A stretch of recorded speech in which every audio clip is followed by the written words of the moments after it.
Bonjour à tous, ici l'équipe Guerre Froide et nous allons vous présenter le making-of de notre film.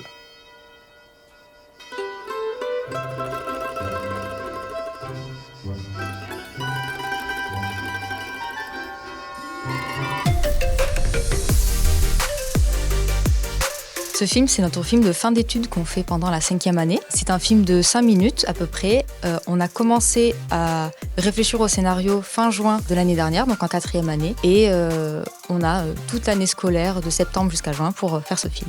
Guerre Froide est l'histoire de deux Italiens, Tino et Rico. Tino tient un magasin de glace, Rico un magasin de gâteaux. Ceux-ci vivent face à face en concurrence et se détestent. Et un jour, leur quotidien de bagarre va être troublé par un Américain qui va intervenir dans leur vie en rachetant de force leur boutique pour y mettre à la place un supermarché de surgelés. Mis à la rue, les deux vont décider de détruire ce bâtiment maudit et, au fur et à mesure, unis par de mêmes idéaux et mêmes valeurs, ils finissent par s'unir pour détruire leur ennemi. Dans notre film, il y a 3 personnages, Rico et Tino, le pâtissier et le glacier, et le businessman.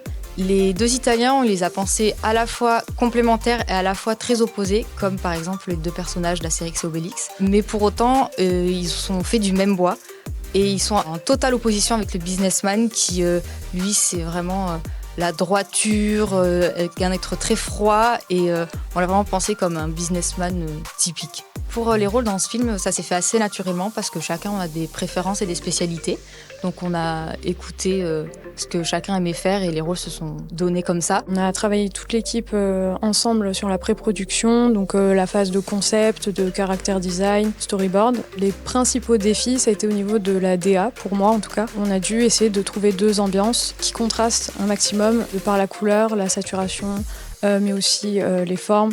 Donc le côté italien avec nos 2 personnages qui se chamaillent comme des enfants. Donc avoir un côté dessin d'enfant toujours dans notre DA. Et donc la deuxième ambiance qui est plus droite, plus corporate, plus froide pour aller avec notre personnage du businessman. Pour la réalisation de ce film, on travaille beaucoup en autonomie. Cependant, on a quand même du suivi régulier sur certains points de la prod, comme l'animation ou le lighting. Et on a Lioni, le directeur de l'école, qui répondait à tous nos besoins, qu'on avait besoin d'un intervenant spécifique ou d'un besoin technique pour l'avoir assez rapidement et pouvoir continuer à avancer. Ma formation MOPA m'a apporté toutes mes connaissances techniques en 3D et plus particulièrement en animation. Ça m'a aussi permis d'apprendre à travailler en groupe, ce qui est quand même vachement important pour le monde professionnel. Donc ça m'a apporté toutes les qualités techniques et aussi les soft skills pour pouvoir travailler dans un studio. Je conseillerais à toute personne qui souhaite aller à MOPA de faire un premier pas d'elle-même dans le monde du cinéma et surtout de la 3D.